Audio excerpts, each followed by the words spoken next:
시작. 이로 말미암아 주 예수 안에서 너희 믿음과 모든 성도를 향한 사랑을 나도 듣고 내가 기도할 때에 기억하며 너희로 말미암아 감사하기를 그치지 아니하고 우리 주 예수 그리스도의 하나님 영광의 아버지께서 지혜와 계시의 영을 너희에게 주사 하나님을 알게 하시고 너희 마음의 눈을 밝히사 그의 부르심의 소망이 무엇이며 성도 안에서 그 기업의 영광의 풍성함이 무엇이며 그의 힘의 위력으로 역사하심을 따라 믿는 우리에게 베푸신 능력의 지극히 크심이 어떠한 것을 너희로 알게 하시기를 구하노라. 아멘. 기독교와 종교는 무엇이 다를까요? 제가 얼마 전에도 동일한 말씀을 드렸습니다. 종교는 여기에 우리가 따라가야 할 방식이 있다. 우리가 행해야 하고, 우리가 따라가야 하고, 우리가 신수해야 할 어떤 모양이 있다고 가르칩니다. 반면 기독교는 여기에 그리스도께서 우리를 위하여 행하신 일이 있다라고 강조하죠. 달리 말해 종교는 인간의 행동에 구심점을 둔다면 기독교는 그리스도의 행동에 중심을 두는 것이죠. 그리스도교의 특징은 그리스도께서 행하신 일에 방점을 두는 것이죠. 예수님께서 우리를 위해 크신 일을 이루시고 행하셨다는 그런 의미가 아니겠습니까? 이와 같은 예수님의 사역, 우리를 위하여 행하신, 여기에 그리스도께서 우리를 위하여 행하신 일이 있습니다. 라는 이 복음 중심의 신학을 우리는 벨트 신앙고백서의 순서를 보면 잘 파악할 수 있습니다. 한번 보십시오. 예수님의 사역, 어디서부터 출발할까라고 생각할 수 있겠지만 먼저는 하나님의 선택이 있었습니다. 영원 전부터 주께서 우리를 구원하시기로 작정하셨던 이 천상의 영역에서 하나님은 우리를 그분의 기뻐하심을 따라서 선택하시기를, 주의 백성으로 삼기를 기뻐하셨습니다. 그리고 타락한 인간에게 구속자를 약속해 주십니다. 우리는 그렇게 죄와 비참한 가운데 빠져서 아무것도 소망이 없는 상태에 있었지만 하나님의 지극히 크신 긍휼과 자비가 그리스도 안에서 나타난 것이죠. 그래서 하나님께서는 타락한 인간에게, 아무것도 할 수 없는 인간에게 구속하시겠다는, 그리고 그 구원자를 약속해 주십니다. 그리고 마침내 하나님의 아드님께서 육신을 취하여 오십니다. 때가 차매 그리스도께서 인간의 모습으로 이 땅에 강림하신 것이죠. 이와 같은 구주 예수님은 한 위격 안에 두 본성을 지니셨습니다. 완전한 하나님이면서 동시에 완전한 사람, 한 인격 안에 인성과 신성을 동시에 지니신 그 그리스도의 모습으로 우리 가운데 나타난 것이죠. 그리고 하나님께서는 그리스도 안에서 공의와 자비를 나타내십니다. 성자 아드님에게 진노를 쏟으시고 그리고 우리에게는 자비와 사랑을 쏟으십니다. 이와 같은 하나님의 구원은 십자가에서 드러납니다. 자신의 몸으로 희생 제물이 되신 유일한 대제사장 그리스도께서 대제사장으로서의 그 일을 수행하시고 그리고 자신의 몸을 드리는 대제사장으로서 하나님의 의를 만족해 하신 것이죠. 이처럼 예수님의 사역, 예수님을 통해 이 구원이라는 것은 매우 구체적으로 드러났습니다.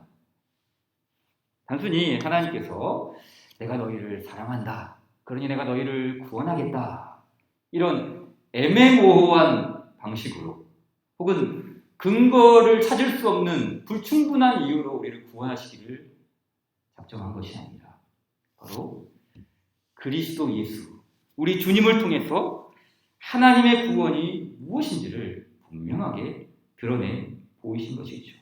그래서 우리는 자랑스럽게 얘기할 수 있습니다. 여기에 그리스도께서 우리를 위하여 행하신 일이 있습니다.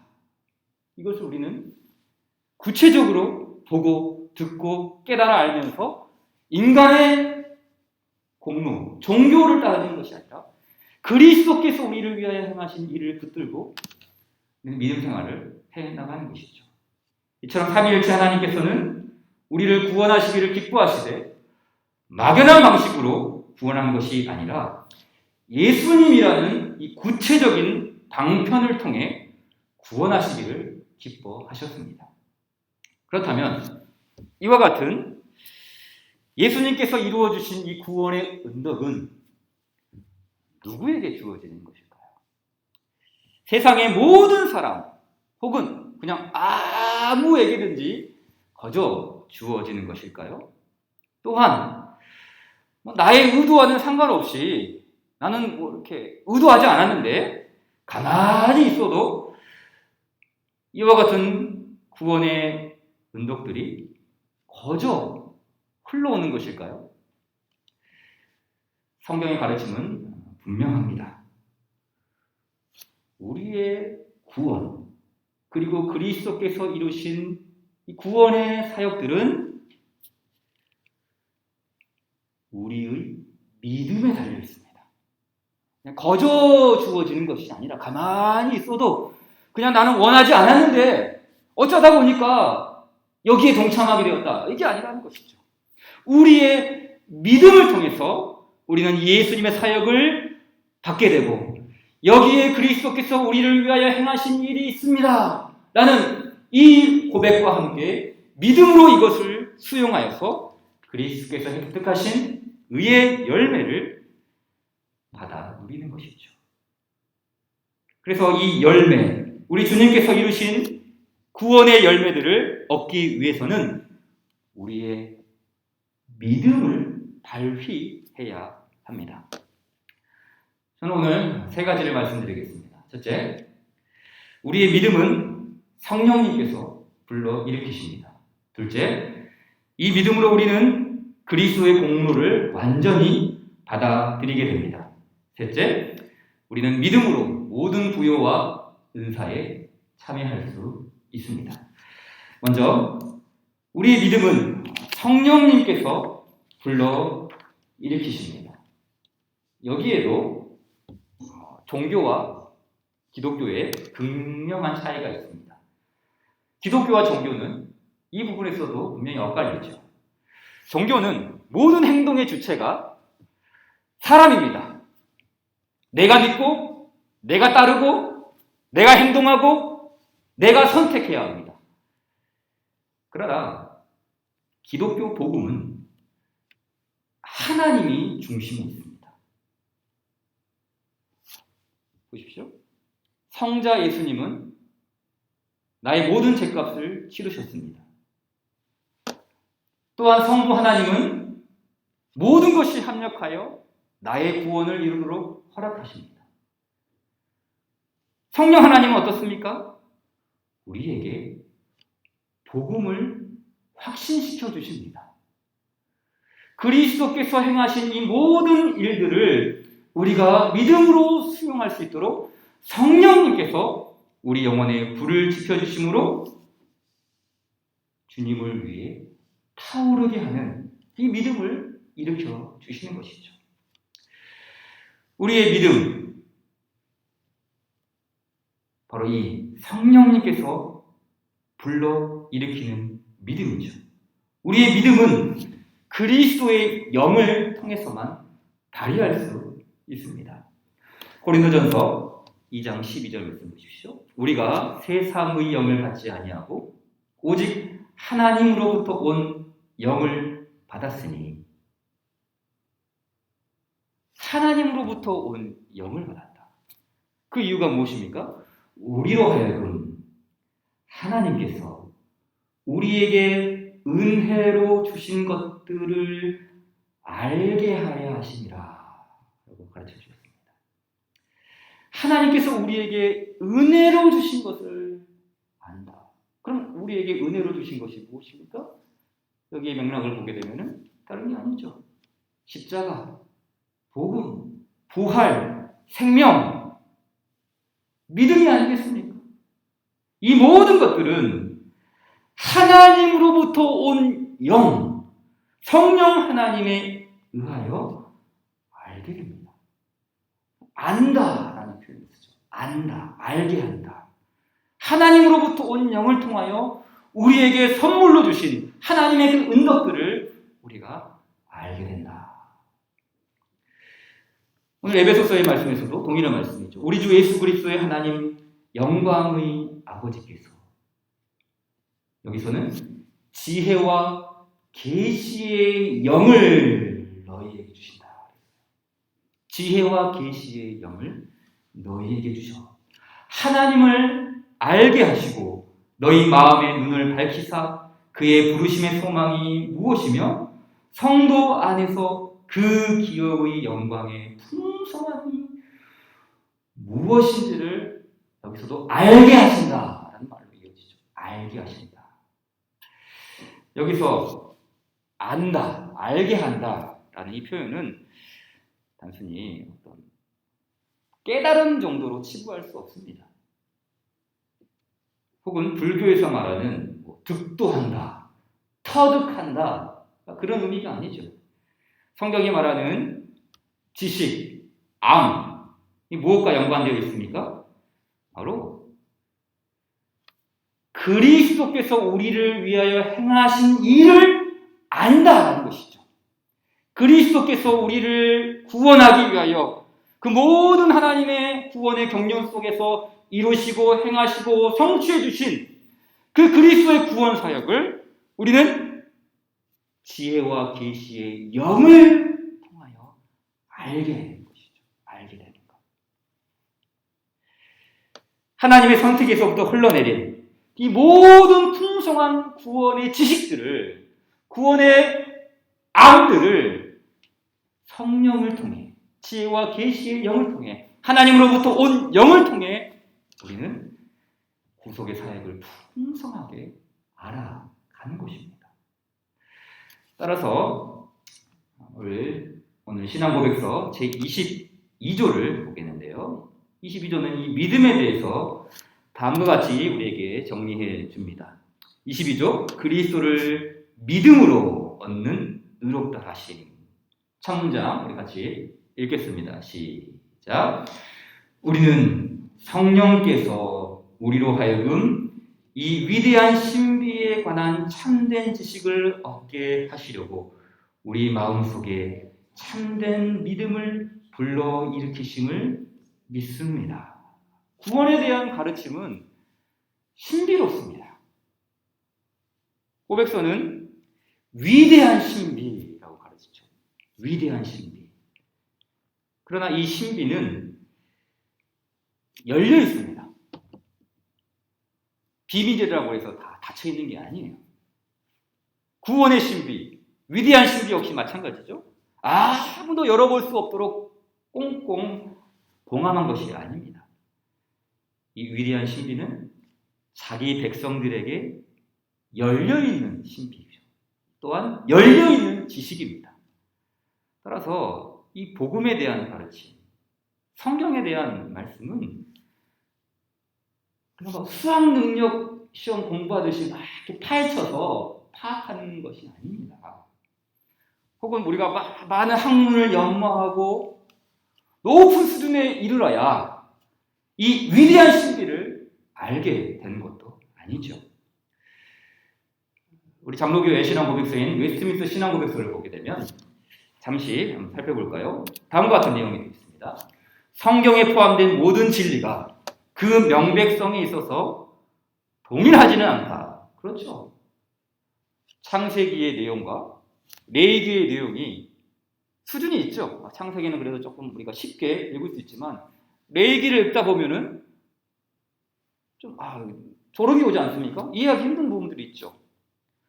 요한복음을 읽는 것과 요한계시록을 읽는 것은 분명한 차이가 있습니다. 그 명백성에 분명한 동일하지 않음이 있죠. 그러나 우리가 믿고 지켜야 할 구원의 도리, 그렇죠? 우리가 믿고 따라야 할 구원의 도리는 결코 어려운 게 아닙니다. 성경에 명백히 해설되었고 또 나타나 있다. 그렇기 때문에 유식한 자든지 무식한 자든지 평범한 지각을 적절히 사용해도 그 구원에 이르는 진리들은 충분히 알만하다.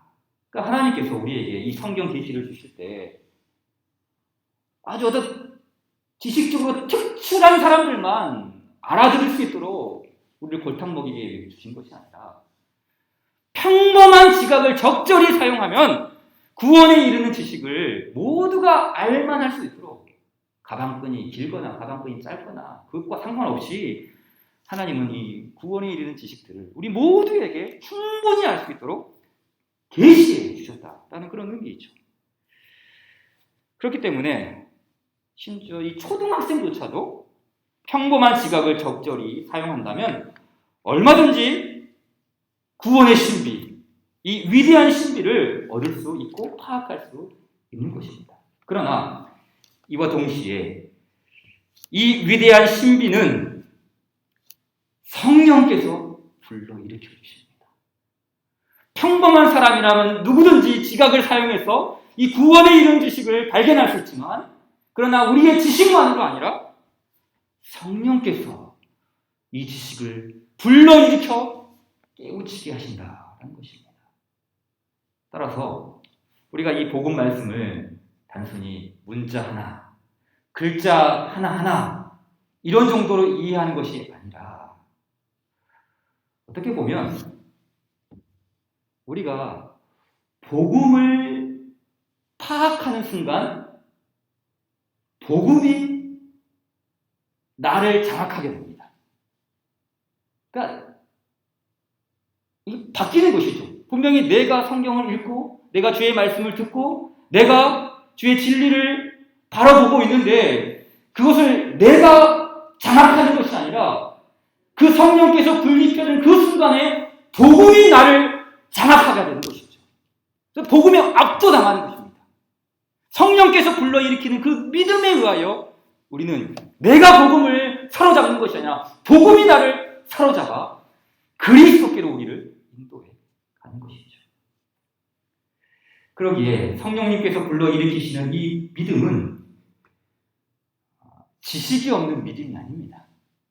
어떤 열광적인 감정, 항울경에 빠지는 어떤 극도의 감정적인 상태에 이르는 그런 믿음만이 아니라는 것이죠. 성령께서 불러일으키시는 믿음은 분명한 지식이 있죠.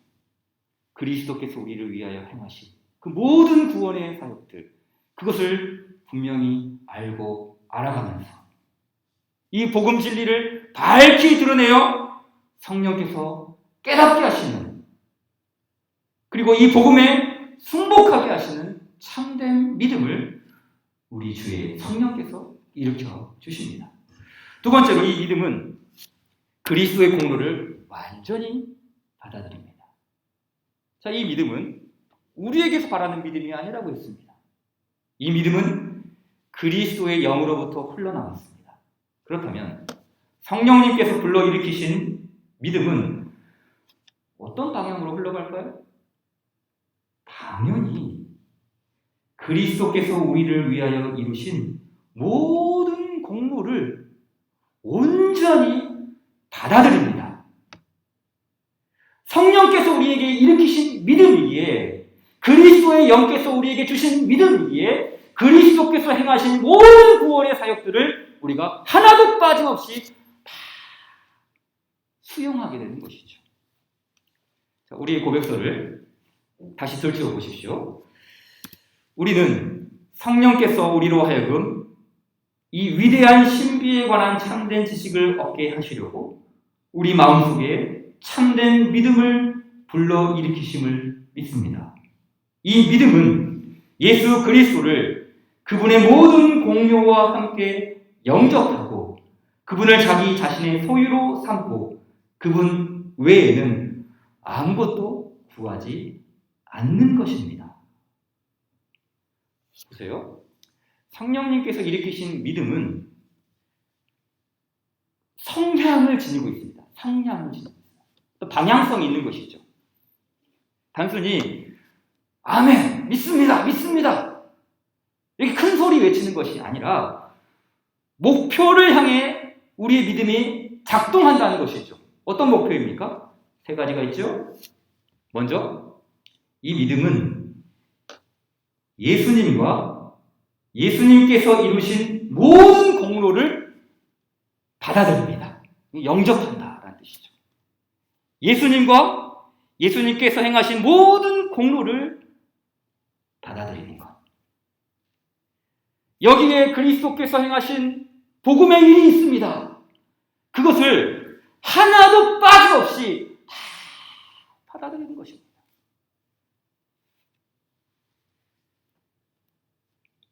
예수님을 영접한다는 말이 바로 이것입니다. 예수님을 영접한다.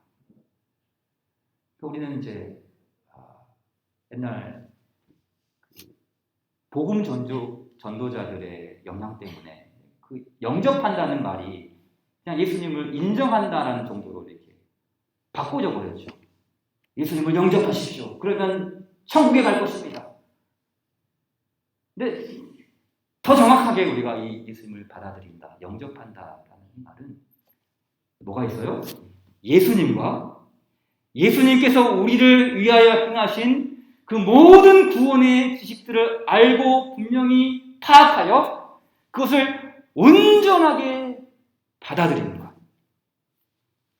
이것이 바로 예수님을 영접한다는 말이 뜻이죠.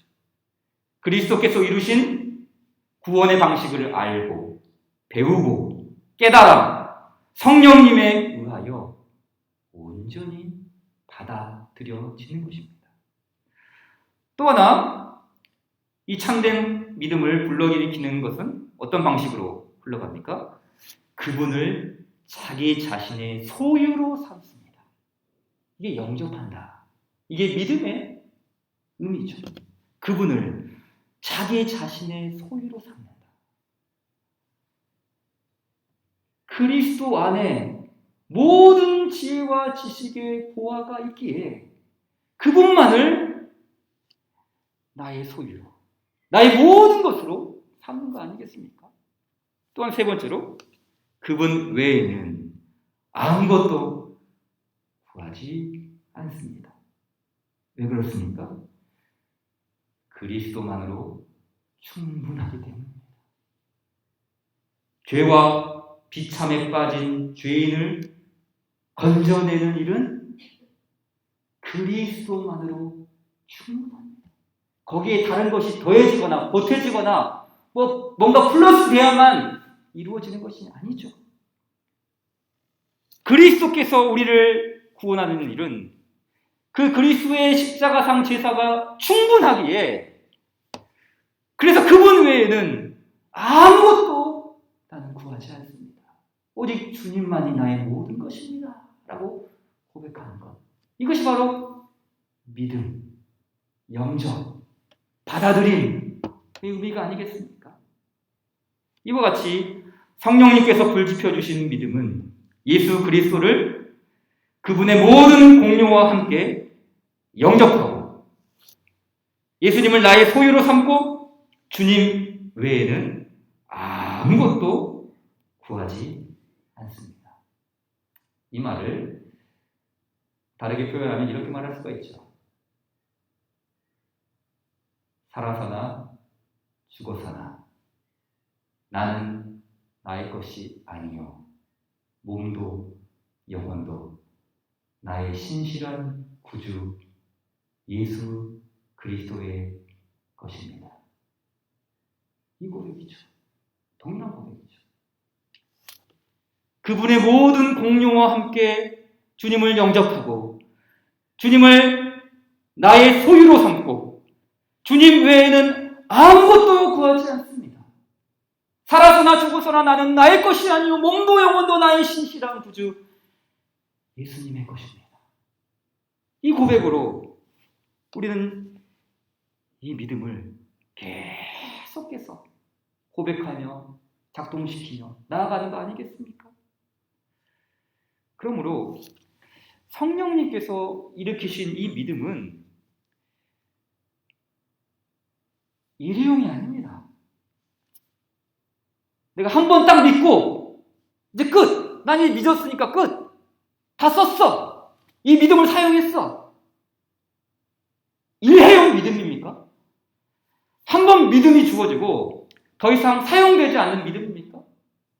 성령님께서 우리에게 믿음을 불러일으키셨는데 그 믿음을 한 번 딱 사용하고 작동시키고 더 이상 이제 불필요한 믿음이 되어버렸습니까?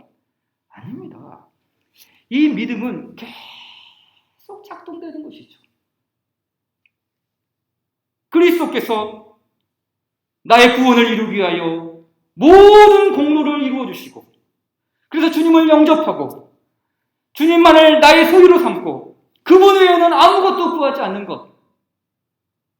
이 복음의 말씀을 나의 모든 삶 속에서 계속해서 끊임없이 작동시키면서 이 믿음을 진전시켜 나가는 것이죠.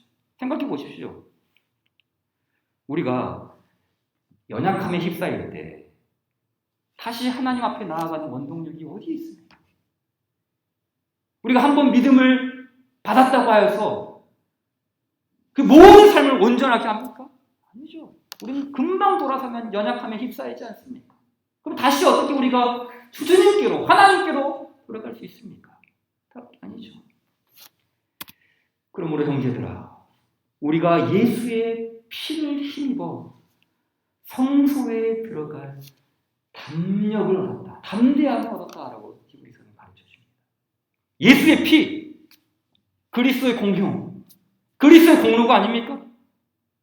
또 우리의 연약함을 극복할 수 있는 것.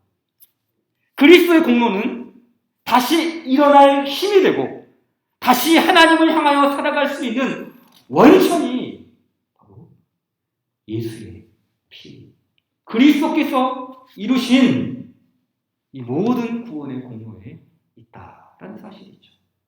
그러니 우리는 예수님을 나의 소유로 삼아 그분 외에는 아무것도 구하지 않습니다.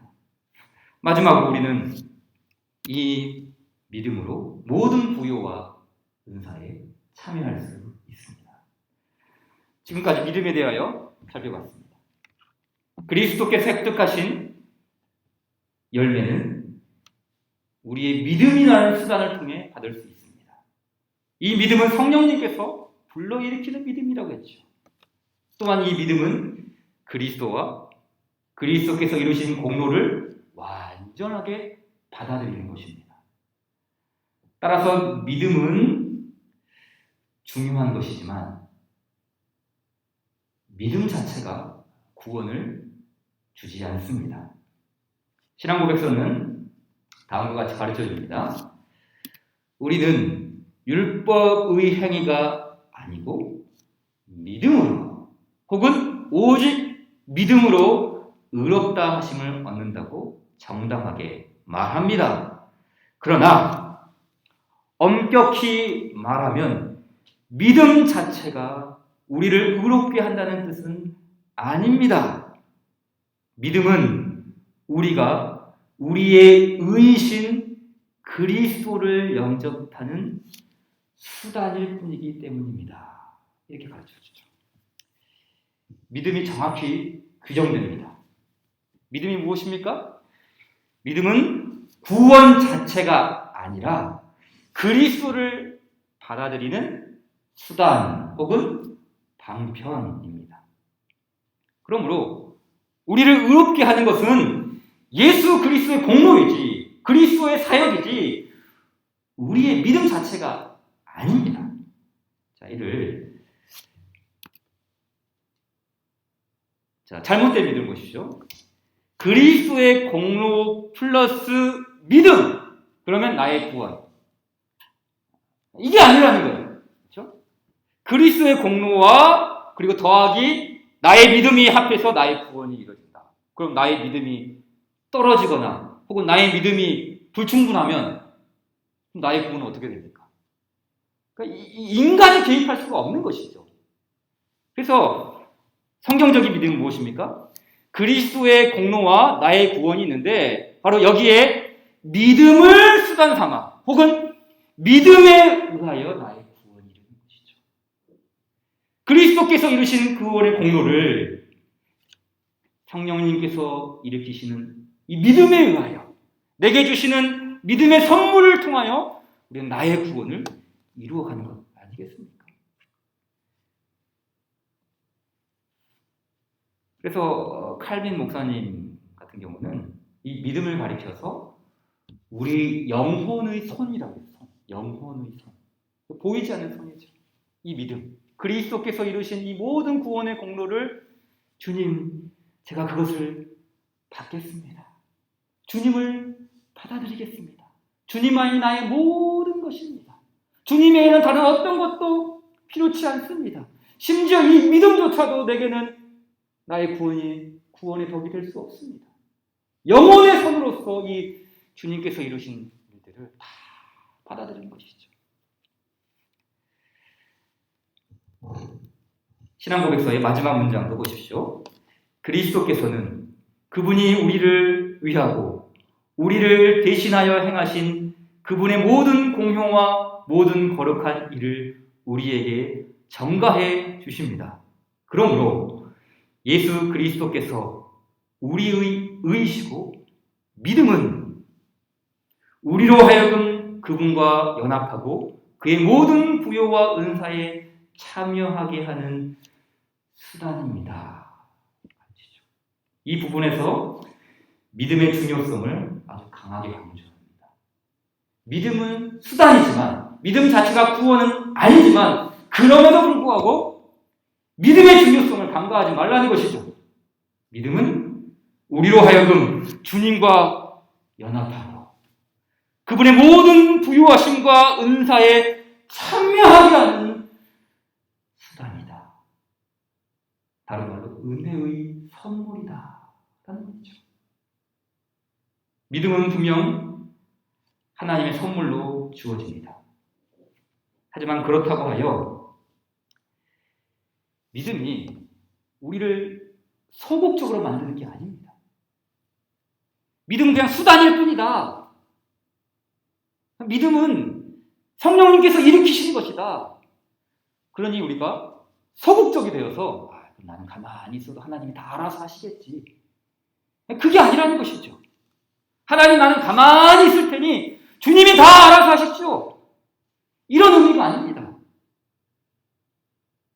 믿음은 우리로 하여금 그분과 연합하고 그의 모든 부요와 은사에 참여하게 하는 수단입니다. 라는 이 말씀을 강조함으로 믿음 자체가 구원을 주는 것은 아니지만 그럼에도 불구하고 우리 믿음의 중요성, 우리 믿음의 확실성, 우리 믿음의 이 능동적인 행동이 얼마나 귀한 것인지를 강조하고 있는 거 아니겠습니까? 우리 주님을 보십시오.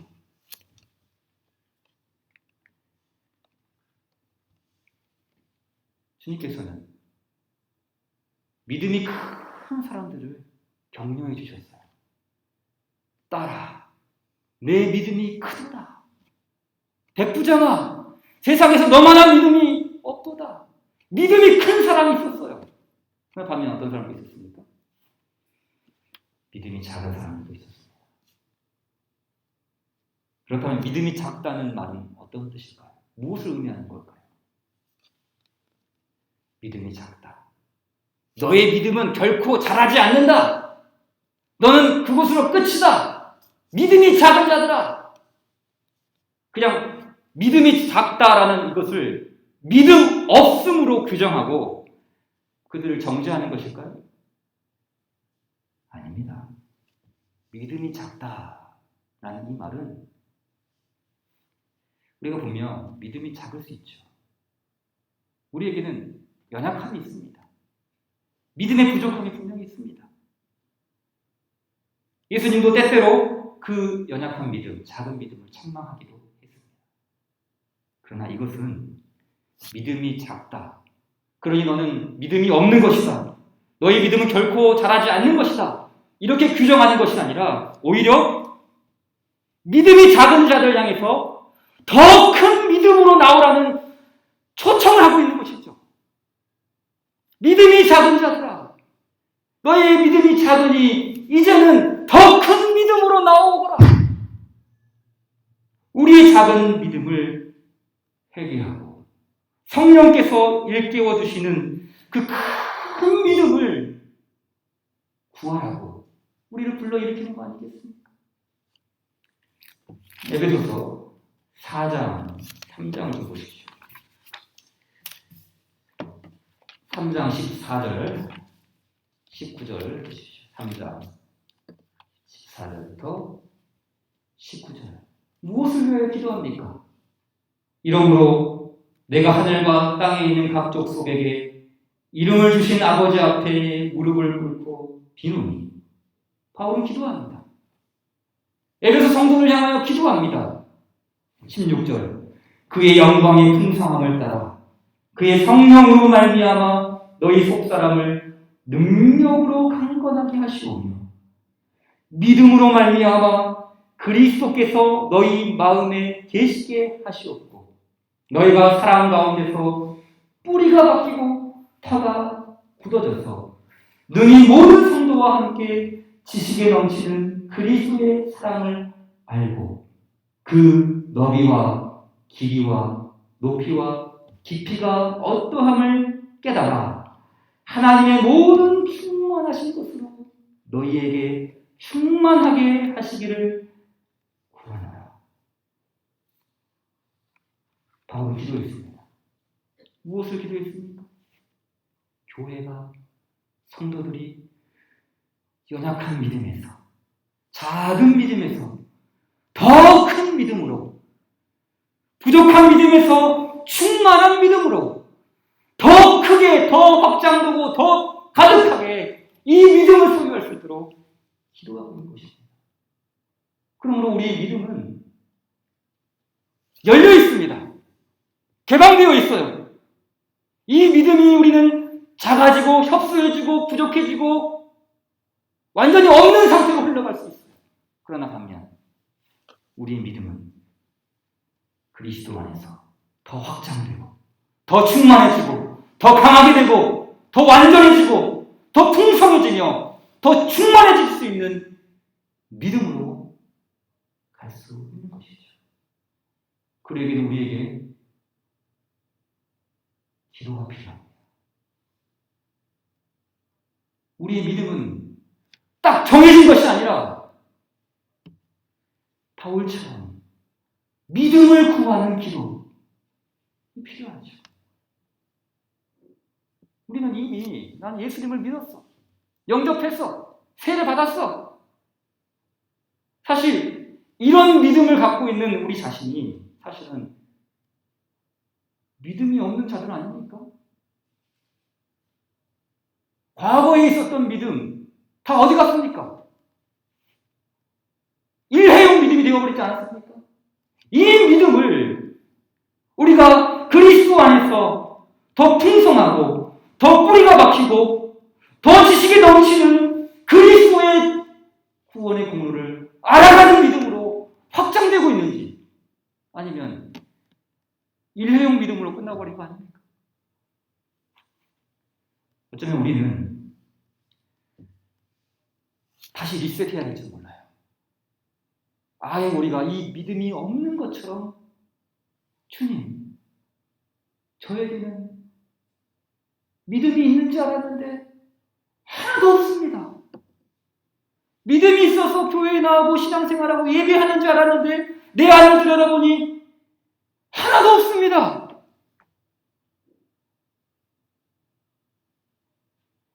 이것을 우리가 회복해야 되는 거 아니겠습니까? 어쩌면 내가 가지고 있는 이 믿음을 성령께서 일으키신 믿음이 아니라 내가 작동시킨 믿음, 내 착각 속에 빠져있는 믿음, 그래서 나는 믿음이 있다라고 자꾸 하면서 그렇게 고정된 믿음으로 살아가는 그런 믿음이 우리 안에 있는 거 아니겠습니까? 우리에게 믿음이 필요합니다. 우리 주의 성령께서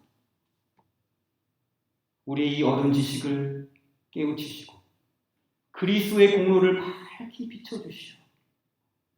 그리스도와 그리스도께서 이루신 모든 공로를 완전하게 받아들이는 이 온전한 믿음, 성령께서 불지펴주시는 이 믿음, 그래서 그 지식의 부유함과 지식의 넓이와 구원의 풍성함을 더욱 확장시키고 충만하게 이루어가는 믿음, 이 믿음이 우리에게 필요합니다. 찬송하겠습니다. 368장입니다.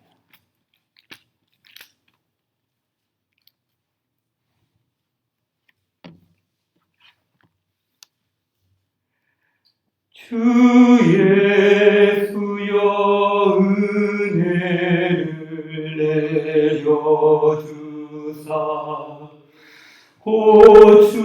고충만케 하옵소서.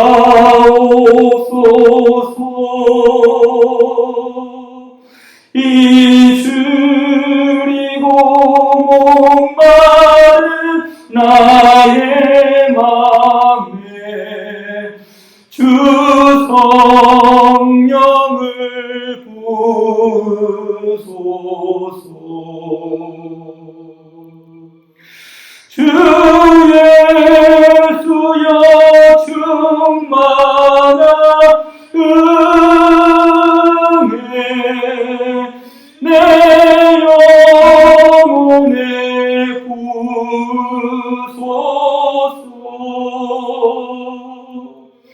주 예수만 나의 힘되고 내 만족함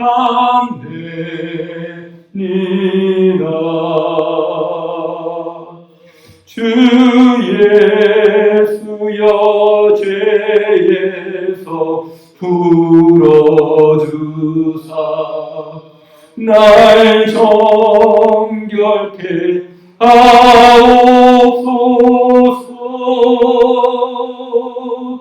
이 세상의 유혹이 나의 맘에 든 못하게 하옵소서. 주 예수여 충만한 은혜 내 영혼에 부으소서. 주 예수만 나의 힘되고 내 만족함 됩니다. 옛 야곱이 천사와 씨름하던 그 믿음을 주옵소서. 이 세상에 물결이 흥흥해도 날 평안케 하옵소서. 주 예수여 충만한 은혜 내 영혼에 부으소서.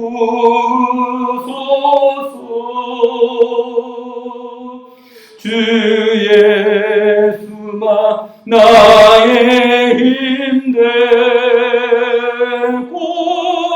내 만족함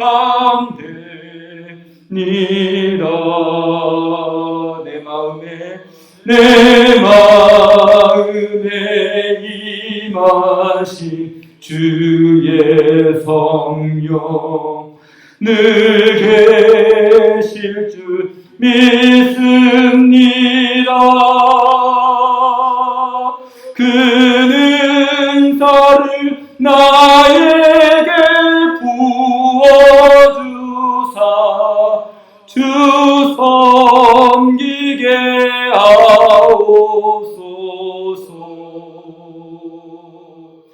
주 예수여 충만한 은혜 내 영혼에 부으소서. 주 예수만 나의 힘되고 내 만족함 됩니다.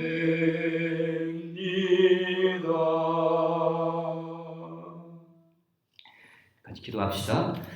하늘에 계신 우리 아버지여, 이름이 거룩히 여김을 받으시오며 나라의 임하옵시며 뜻이 하늘에서 이룬 것 같이 땅에서도 이루어지이다. 오늘날 우리에게 일용할 양식을 주옵시고 우리가 우리에게 죄 지은 자를 사하여 준 것 같이 우리 죄를 사하여 주옵시고 우리를 시험에 들게 하지 마옵시며 다만 악에서 구하옵소서. 대개 나라와 권세와 영광이 아버지께 영원히 있사옵나이다.